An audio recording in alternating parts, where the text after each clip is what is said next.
Recently on the channel, you would have seen me installing this Rotech drive tight steel stay end assembly, and it's fast becoming my favorite full kit that you can buy off the shelf to do end assemblies with a true 100 NB steel post and the longest stay on the market. It just makes sense for me, even in a timber fenced area. I'm switching across to steel. But let's face it, a lot of you are firm timber users when it comes to end assemblies and fence posts. This might be because you're familiar with how to install the hinge kits. It might be because that's what the neighbour uses and it looks better to be consistent. It might be because that's what Granddad used and you're not prepared to change. Or it might be because you're like me and you're a bit of a cheapskate. Oh, and hang around to the end of this video because I'm not only going to show you how this kit goes together and build the fence, but I'm going to show you what's in this little red packet here. And for a number of you on black cracking clays and difficult soils, this might really change how you use timber posts. But of course, if you're using timber posts and you want a good end assembly, it gets quite complicated. Well, it turns out there's good news. The folks at Rotech have reached out to me and sent me this little adapter pin.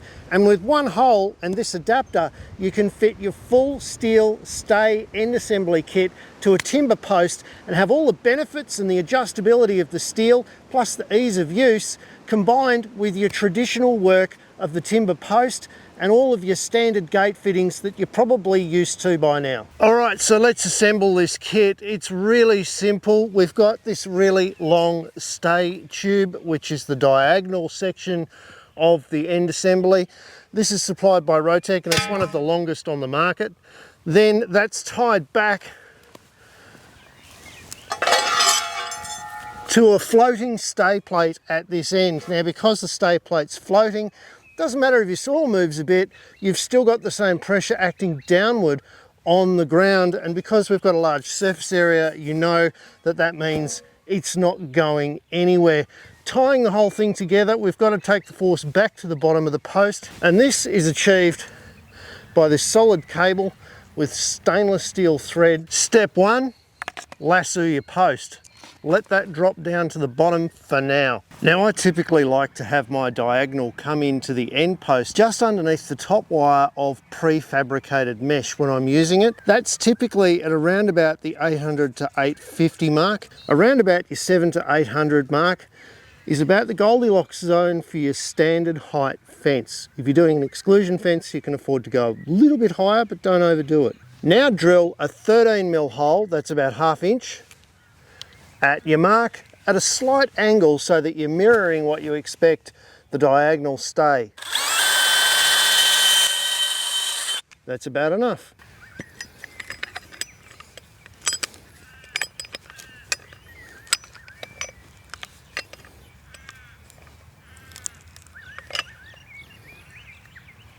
You'll notice that this is stamped this side up. That means that if you have this facing upwards, you've got the greatest amount of sideward support in your construction.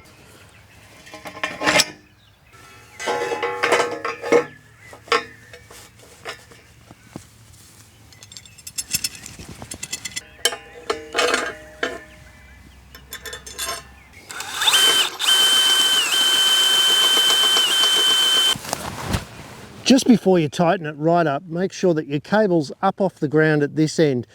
Normally about 50 to 100mm off the ground will be perfect. Now that you've got your cable positioned properly, you can snig it up just a little. We're not going to over tighten it at this stage. We're going to put the rest of the fence on first, and then we're going to have something to strain against, because this sort of assembly will easily push your end post over. So don't overdo it right now. We can always come back and adjust this anytime we like. Oh, and if you're wondering what this is, it's a socket extension for doing up all thread. It's a really handy little tool. Rotech sell these as well. If you're going to be using these quite often, probably worthwhile the investment. Otherwise, you're stuck on the shifting spanner.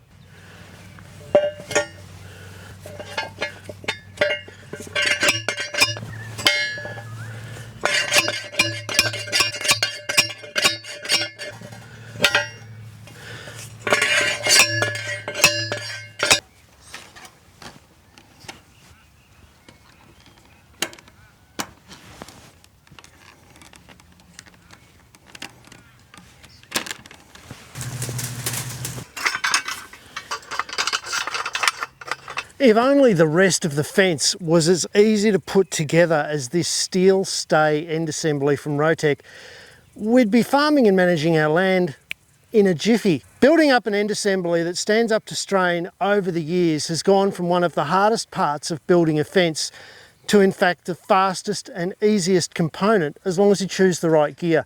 This Rotech steel stay end assembly has a lot of really good features that make it a really worth having a look at next time you're going to muck around with timber posts.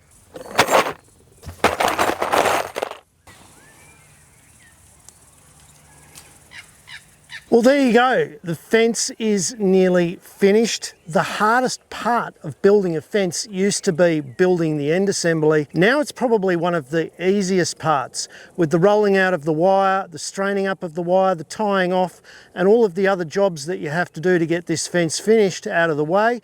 It's time to show you what's in this little red packet.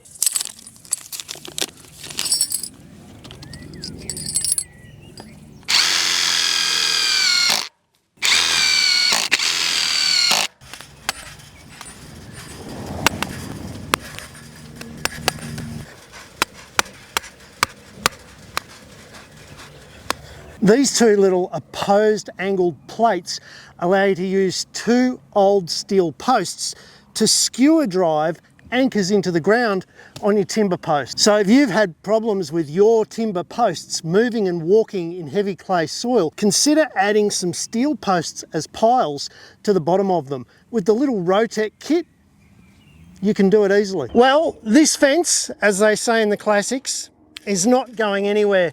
The end assembly kit from Rotech turned a timber post end assembly from being one of the most difficult tasks in building a fence to the fastest and easiest task in this whole fence build. And I had some pretty good gear along the way helping me out. If you like this kind of content and you like to see new products like this, don't forget, hit the little subscribe button down there, give it a thumbs up, and there's plenty more on timthompson.ag. Hey, and hey, there's channel memberships now too.